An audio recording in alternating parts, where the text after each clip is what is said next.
नमस्कार दोस्तों, स्वागत आप सभी का आपके अपने YouTube channel Shri Ram classes में। और दोस्तों, हम रीट 2017 का पेपर सोल्व कर रहे हैं। और इससे पहले हमने बाल विकास एवं शिक्षण विधि शिक्षा शास्त्र के 30 प्रश्न हल किए थे। लिंक में मैंने नीचे डिस्क्रिप्शन में डाल रखा है, आप ज़रूर देखें। और आज के इस वीडियो में हम भाषा फर्स्ट, लैंग्वेज फर्स्ट में हिंदी का चयन करेंगे और उसके 30 प्रश्नों को देखेंगे। तो आइए चलते हैं भाषा फर्स्ट में हिंदी के 30 प्रश्नों की।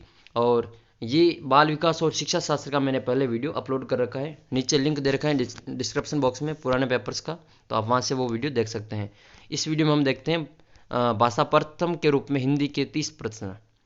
तो ये हमारी जो भाषा प्रथम है खंड सेकंड में हिंदी, और हिंदी की इस वीडियो में हम 30 प्रश्न देखेंगे जो कि आपके 30 नंबर के पूछे जाएंगे।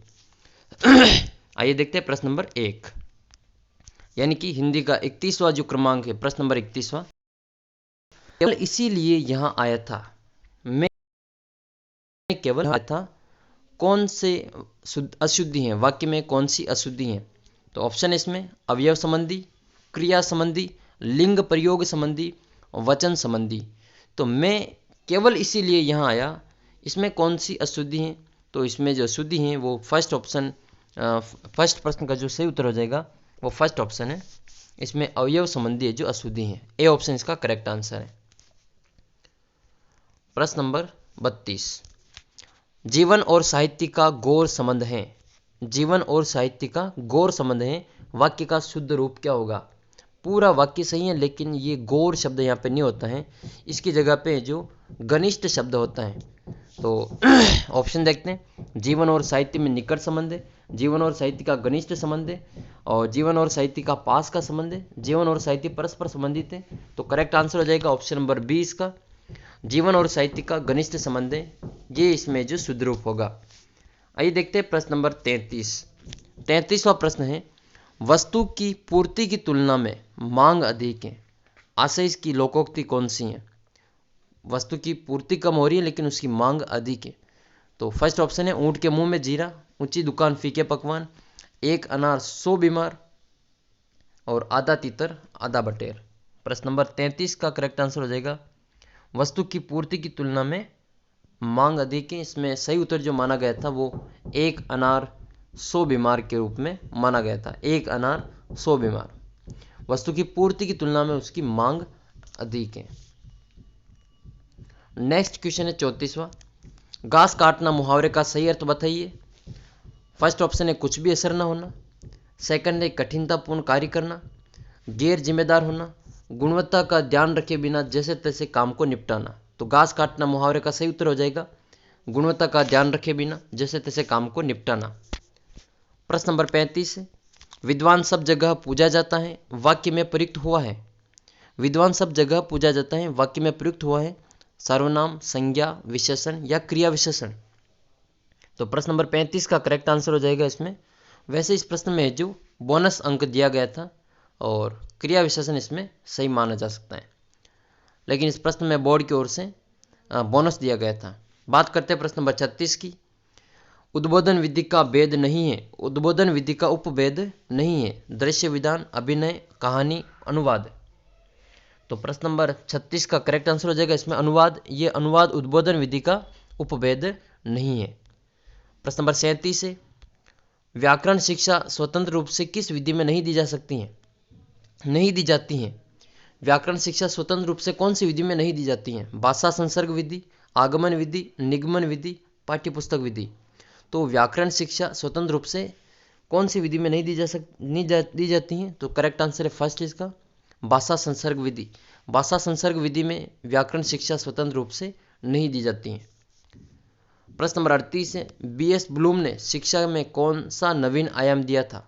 हर्बर्ट आयाम, मूल्यांकन उपागम, RCEM उपागम, मॉरिसन उपागम। तो BS ब्लूम ने शिक्षा में कौन सा नवीन आयाम दिया था? तो प्रश्न नंबर 38 का करेक्ट आंसर हो जाएगा सेकंड, मूल्यांकन उपागम। मूल्यांकन उपागम। 39वां प्रश्न है, विश्लेषणात्मक विधि में प्रयोग होता है। विश्लेषणात्मक विधि में प्रयोग होता है शब्द से वर्ण, वर्ण से शब्द, शब्द से वाक्य या फिर वाक्य से पैराग्राफ। बात विश्लेषणात्मक विश्लेषण की गई है। तो प्रश्न नंबर 39 का जो करेक्ट आंसर है वो फर्स्ट हो जाएगा, शब्द से वर्ण, शब्दों का अलग अलग विश्लेषण करना। प्रश्न नंबर 40 है, 31 का मानक रूप क्या है? 31, अब हम बोल रहे हैं उसमें अपना मानक रूप आएगा, तो जैसा हम बोलते हैं फिर हम वैसा ही इसमें टिक करके आ सकते हैं। तो इसमें से ऑप्शन 31, 31 या फिर 31 और 31, तो ऑप्शन नंबर डी थोड़ा बहुत सही है, लेकिन 31, तो ये आता है इसमें 31 में, और ये अपने ऑप्शन में कहीं पे भी नहीं है, इसलिए इसमें भी बोनस अंक दिया गया था। प्रश्न नंबर 41 से वर्तनी की विधिवत शिक्षा का ज्ञान किस स्तर पर दिया जाना चाहिए? वर्तनी की विधिवत शिक्षा का ज्ञान प्राथमिक स्तर, उच्च प्राथमिक स्तर, माध्यमिक स्तर या उच्च माध्यमिक स्तर? तो वर्तनी की जो शिक्षा है वो हमें प्राथमिक स्तर पर दी जानी चाहिए, प्राइमरी लेवल पर हमें जो वर्तनी संबंधी शिक्षा दी जानी चाहिए। प्रश्न नंबर 42 है, भाषिक सामग्री क्या है? मूल विषय वस्तु, प्रत्ययों, शब्दावली, मूल विषय वस्तु एवं प्रत्ययों। तो प्रश्न नंबर 42 का जो सही उत्तर हो जाएगा वो ऑप्शन नंबर 4 हो जाएगा। इसमें शब्दावली जो दी गई है, तो ऑप्शन में थोड़ी इसमें मिस्टेक लग रही इसमें, तो ऑप्शन 4 इसमें हो सकता है, मूल विषय वस्तुओं एवं प्रत्ययों। 4 वाला ये इसमें करेक्ट हो सकता है, मूल विषय वस्तु एवं प्रत्ययों। प्रश्न नंबर 43, बुलेटिन बोर्ड क्या है? श्रव्य सामग्री, दृश्य सामग्री, श्रव्य दृश्य या फिर कोमल सामग्री? तो बुलेटिन बोर्ड जो होता है वो एक दृश्य सामग्री है, एक दृश्य सामग्री है। बात करते हैं 44वां प्रश्न की, अधिक विश्वसनीय परीक्षण कौन सा है? शिक्षक निर्मित, मौखिक परीक्षण, आत्मनिष्ठ, प्रमापीकृत परीक्षण? तो अधिक विश्वसनीय परीक्षण है वो प्रमापीकृत परीक्षण होता है, डी ऑप्शन इसका करेक्ट आंसर है। ये उपलब्धि परीक्षण से पूछा गया प्रश्न है। अगला प्रश्न है 45वां, सीसीई में व्यापकता का आशय कौन सा नहीं है? विषयों की व्यापकता, उपकरणों की व्यापकता, दायरे की व्यापकता, प्रश्नों की व्यापकता? तो 45वां प्रश्न का जो करेक्ट आंसर है वो चौथा हो जाएगा, प्रश्नों की व्यापकता। इसमें व्यापकता का आशय इस प्रश्नों की व्यापकता से नहीं है। प्रश्न नंबर 46, एक बालक जरूरत से ज़्यादा अपने आप को असमर्थ समझ रहा है, वह हीन भावना से पीड़ित है और अपना आत्मविश्वास खो बैठा है, एक शिक्षक होने के नाते आप उसका क्या उपचार करेंगे? सहानुभूतिपूर्ण व्यवहार, दंड देकर, परिवार को सूचना देकर, मित्रों के साथ घूमने की प्रेरणा देकर? तो करेक्ट आंसर हो जाएगा इसमें फर्स्ट ऑप्शन, सहानुभूतिपूर्ण व्यवहार देकर। नेक्स्ट क्वेश्चन है 47वां, वस्तुनिष्ठ प्रश्न का प्रकार है आलोचनात्मक प्रश्न, विश्लेषणात्मक प्रश्न, मिलान प्रश्न, व्याख्यात्मक प्रश्न? तो वस्तुनिष्ठ प्रश्नों का जो प्रकार है वो इसमें से सी ऑप्शन हो जाएगा, मिलान प्रश्न को वस्तुनिष्ठ प्रश्नों की श्रेणी में गिना जाता है। 48वां प्रश्न है, मौन पठन का क्या लाभ है? उच्चारण अभ्यास हेतु अवसर मिलता है, स्वाध्याय की प्रवृत्ति विकसित होती है, पठन की शुद्धता संवर्धन होता है, एकाग्रचित होकर ध्वनियों का शुद्ध उच्चारण किया जाता है? प्रश्न नंबर 48 का सही उत्तर हो जाएगा सेकंड वाला, इसमें स्वाध्याय की प्रवृत्ति विकसित होती है। 49 नंबर प्रश्न, एक अच्छे मूल्यांकन की विशेषता नहीं है, वैधता, वस्तुनिष्ठता, आत्मनिष्ठता या फिर व्यापकता? तो नहीं पूछा गया है इसमें, तो आत्मनिष्ठता इसका करेक्ट आंसर है। प्रश्न नंबर 50 है, रचना शिक्षण का उद्देश्य क्या है? साहित्य सर्जन की प्रेरणा, क्रमबद्धता बनाना, सुसंबद्ध बनाना और व्याकरण सम्मत कार्य करना? तो रचना शिक्षण का मुख्य उद्देश्य क्या है? इस प्रश्न में भी जो बोनस दिया गया था, लेकिन इसमें जो सही उत्तर होगा वो फर्स्ट ऑप्शन इसमें हो सकता है। प्रश्न नंबर अब आपको 51 से 55 तक ये एक पैराग्राफ दिया गया है गद्यांश, उसको पढ़कर जो इसके उत्तर देने हैं। तो ये आप वीडियो पॉज करके पढ़ सकते हैं, मैं इसके डायरेक्ट प्रश्नों के उत्तर देख रहा हूँ। तो पहला 51वां प्रश्न है, तिरस्कार शब्द में कौन सी संधि प्रयुक्त हुई है? तिरस्कार शब्द में कौन सी संधि प्रयुक्त हुई है? व्यंजन संधि, विसर्ग संधि, यण संधि, गुण संधि? तो प्रश्न नंबर 51 का करेक्ट आंसर है सेकंड, इसमें विसर्ग संधि प्रयुक्त हुई है। आप कमेंट करें देखिए विसर्ग संधि किस प्रकार हुई है इसमें, तिरस्कार का जो संधि विच्छेद क्या होगा, इसका उत्तर आपको कमेंट करना है। तिरस्कार का संधि विच्छेद कमेंट करें। प्रश्न नंबर 52,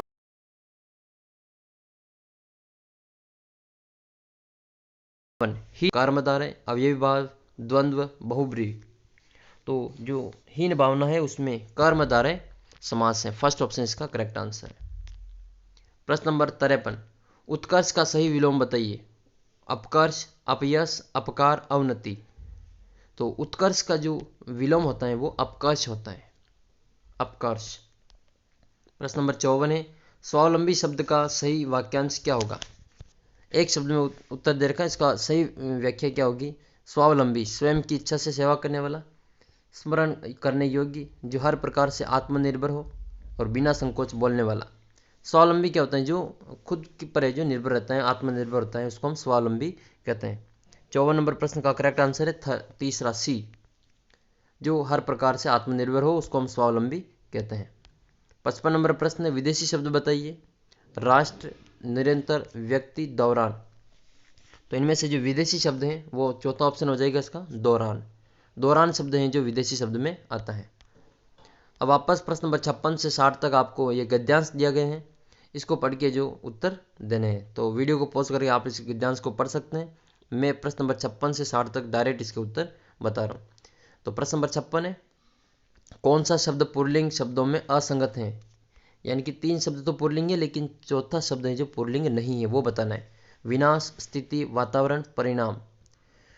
तो इनमें से जो कौन सा शब्द पुल्लिंग शब्द नहीं है। 56 नंबर प्रश्न का करेक्ट आंसर हो जाएगा सेकंड, स्थिति। ये पुल्लिंग शब्द नहीं है। 57 नंबर प्रश्न है, वह शब्द बताइए जिसका वचन तथा लिंग किसी भी परिस्थिति में नहीं बदलता है। इनमें से अवयव शब्द कौन सा है ये वो बताना है। आलसी, लेपी, दीवार या फिर जल। तो अवयव शब्द हैं इसमें से जल।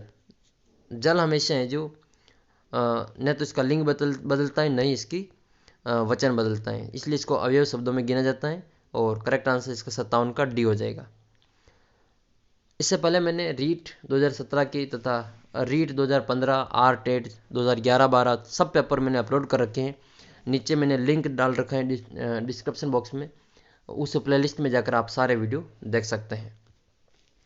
58 नंबर प्रश्न है, उपयोगितावाद शब्द का सही अर्थ बताइए।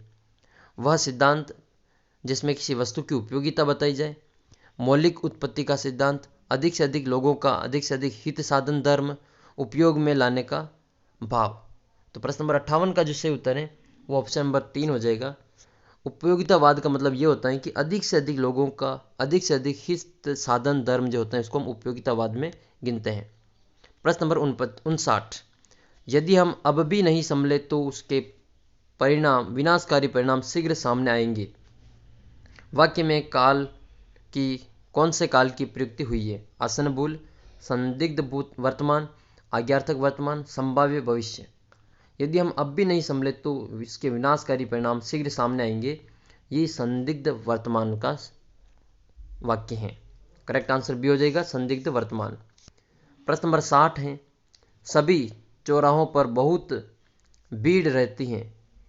रेखांकित शब्द का अर्थ बताइए। चौराहों का अर्थ क्या है। 4 मंजिलों का भवन, वह स्थान जहाँ 4 रास्ते मिलते हैं, चारों तरफ देखने वाला, एकाधिक स्थान जहाँ 4 रास्ते मिलते हों। तो चौराहों का मतलब ये होता है कि एकाधिक स्थान जहाँ पे 4 रास्ते मिलते हों। डी ऑप्शन इसका करेक्ट आंसर है। तो इस वीडियो में हमने रीट लेवल 2 के जो हिंदी भाषा प्रथम के रूप में 30 प्रश्न देखें। अगले वीडियो में हम भाषा फर्स्ट के रूप में ही या तो संस्कृत के या फिर इंग्लिश के वीडियो अपलोड करेंगे, तो आप चैनल को सब्सक्राइब कर लें। ये मैं सारे पेपर अपलोड कर रहा हूँ आपके लिए, तो आप चैनल को सब्सक्राइब कर सकते हैं। इसके बाद में मैं सामाजिक और गणित विज्ञान का जो पेपर भी अपलोड करूँगा। ये मेरे पास में पूरा पेपर अवेलेबल है, तो आप